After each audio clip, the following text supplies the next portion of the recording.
ప్రేమ స్వరూపులారా,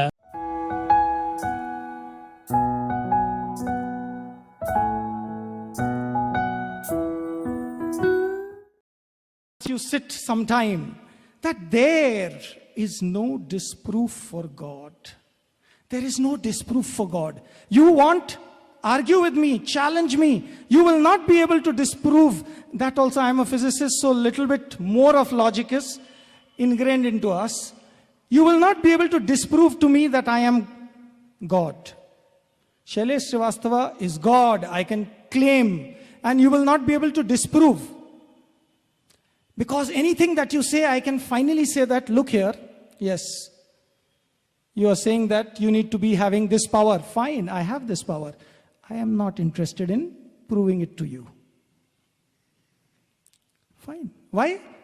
Because I'm God. I know what to do and where to do, with whom to do, when to do, why to do, how to do.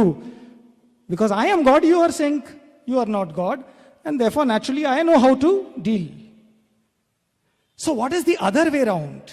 The other way round is, there is no disproof for God.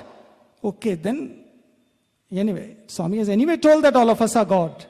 So the other side is, there is a proof for God. So think about this. We'll leave you with this sentence. There's no disproof for God, but there are proofs. So if you suddenly tell me, yes, Mr. Shailesh, you say there is no disproof for God. Okay, you may be God, but can you give me some proofs? Have you shown it somewhere?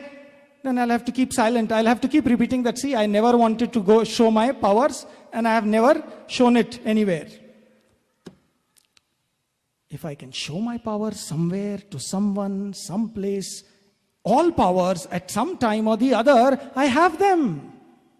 Why should I show them anywhere and everywhere? Because that requires deservedness. If you are doing wrong, I will see to it that you cannot even think of me. Become an atheist. Become an atheist. My power, truth is my